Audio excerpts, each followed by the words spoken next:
Bueno, pues empezamos con la sección de entrevista y hoy nos ha visitado Manuela Acosta.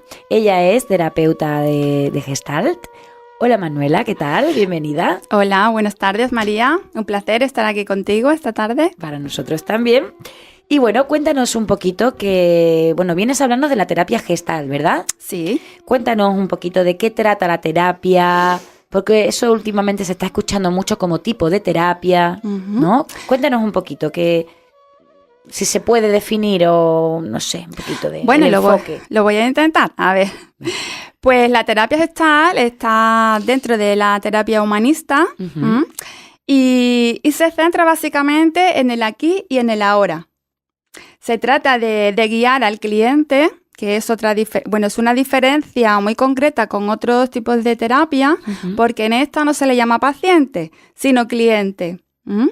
Ahora ya veremos un poquito más extendido este tema. Se centra al cliente en el aquí y en el ahora para que él pueda centrarse en lo que está pensando, lo que está sintiendo y en lo que está haciendo. Es el método del darse cuenta. Y eso de lo que has comentado antes, lo del paciente-cliente, ¿qué diferencia hay? Sí, porque normalmente un paciente es cuando la persona está enferma y va a un médico para que lo cure.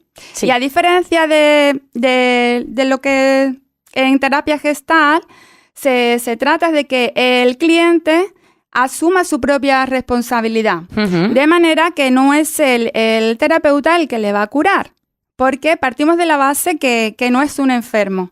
Es una persona que tiene todas sus capacidades para salir del desequilibrio en el que está en el momento en el que va a la terapia. Le da un carácter entonces más activo, ¿no? A ese cliente o paciente, digamos. Paciente a lo mejor, no, entiendo, corrígeme si me equivoco, pero es así. Que como que el otro es más paciente en el sentido de pasivo, ¿no? De, mándame esto o hazme lo otro, pero de la otra manera le coloca una posición más activa, ¿no? Con respecto a lo que quiera tratar, ¿no? Sí, por supuesto. El terapeuta Gestalt lo que hace es acompañar en todo momento al cliente, pero la responsabilidad es del cliente, no es del terapeuta. Él simplemente le va a acompañar en todo su proceso para ayudarle a salir de ese desequilibrio en el que se encuentra. ¿Y cuáles son? Bueno, me has comentado que el enfoque es humanista, ¿no? ¿Cuáles son los fundamentos de este tipo de terapia? Pues como he comentado antes, es... el aquí y ahora, pero... Sí, pero que el cliente sea el que toma conciencia de dónde está, se da cuenta y sobre todo pone la atención en qué es lo que hace con los acontecimientos que tiene en su vida. Porque lo realmente importante no es lo que te acontece, sino qué es lo que hacemos con eso que nos pasa. Entonces el terapeuta va a ayudar al cliente a que ponga la atención en cómo reacciona él ante los acontecimientos de su vida. ¿Y cómo funciona, digamos, no? O sea, alguna característica o base, ¿no? De cómo funciona ya en terapia. No sé si me puedes contar algo. Sí, pues en primer lugar, para que el cliente asuma su responsabilidad, se le invita a que constantemente hable en primera persona y no en segunda persona ni en plural. Esto sí, porque muchas veces la gente tiende a decir, por ejemplo, es que cuando pasa esto, se hace esto, ¿no? O cuando esto pasa, uno se siente así. No, uno no. O tú en segunda persona. ¿no? Porque a lo mejor, por ejemplo, ¿no? Sí, normalmente si prestas atención en el diálogo normal, siempre hablamos en segunda persona. En el discurso, sí. En el discurso que tenemos interior. Y es muy importante que el cliente asuma su propia responsabilidad hablando desde el yo. También es importante poner la atención en el lenguaje no verbal. Es muy importante porque a veces el cliente te está contando una historia que no corresponde para nada con su lenguaje corporal. Entonces, llevarle ahí a que ponga la atención para que vea que está diciendo una incongruencia. Normalmente lo verdadero es lo que expresa el cuerpo, no lo que estamos hablando. Y eso es fundamental. Y una de los métodos más conocidos de la Gestalt es la silla vacía. Es muy conocida. Cuéntanos un poquito de qué consiste. Sí, pues la silla vacía se le invita al cliente a que vaya cambiando de posición. Se ponen dos sillas, en la que una está el cliente y la otra está vacía. Entonces, para solucionar cualquier conflicto interno, ¿no? Interno o que tenga con otra persona. igualmente. Ajá, sí, sí, sí. Se puede hacer, se puede utilizar para los dos casos. Entonces el cliente va cambiando de posición y lo importante aquí en este ejercicio es que el cliente vaya tomando contacto con lo que está sintiendo, que pueda expresarlo y pueda ver las proyecciones que está haciendo.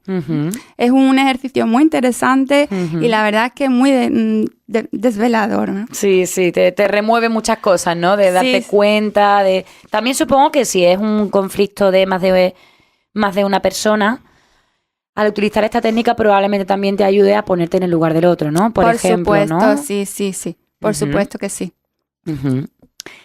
Y cuéntanos, porque creo que... Bueno, yo he escuchado mucho hablar de Fritz Perls y tiene que ver con la Gestalt, ¿no? Por supuesto, es el creador, junto con su esposa, Laura Posner, pues fueron los creadores de esta terapia. Él es alemán, pero a raíz del narcisismo tuvieron que huir de Alemania, instalándose en Sudáfrica. De allí luego emigraron a Estados Unidos y ahí fue donde empezó a desarrollarse esta terapia, la terapia Gestalt. Él se basaba en que cuando había un desequilibrio emocional en la persona, pues era el momento justo y necesario para mirar hacia adentro. Y él se basaba en que este desequilibrio se daba porque el individuo prestaba más atención a las necesidades externas de las personas que le rodeaban antes que a sus propias necesidades. Entonces aquí ya es cuando se produce el desequilibrio, evidentemente, porque la persona deja de estar en coherencia con uno mismo. Y además, Fritz Perls también opinaba que en el ser humano había una huida constante del dolor y del sufrimiento. Eso es muy interesante. Sí, cuando en realidad es muy necesario conectar con el dolor cuando, por ejemplo, hay una pérdida o hay alguna catástrofe. Hay situaciones en la vida que lo natural es que sintamos dolor. Y es tan importante conectar con él en ese momento. Porque además, desde la adversidad es desde donde se crece.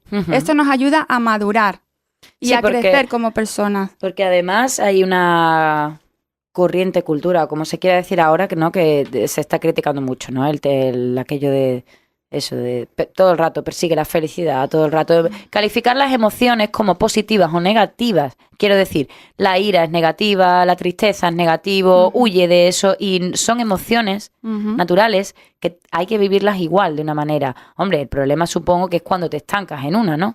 Claro, evidentemente, claro. Una persona estancada en la ira, ¿no? O en una negativa es donde supongo que estará el problema, ¿no? Hombre, por supuesto, las emociones están ahí para algo, son algo biológico, y si están ahí es porque hay que utilizarlas. Son adaptativas. Hombre, por supuesto que sí. Entonces, pero incluso las positivas también, ¿no? Porque una persona que esté todo el rato viviendo en la alegría te extraña, ¿no? Es como a esta persona le pasa algo. Claro.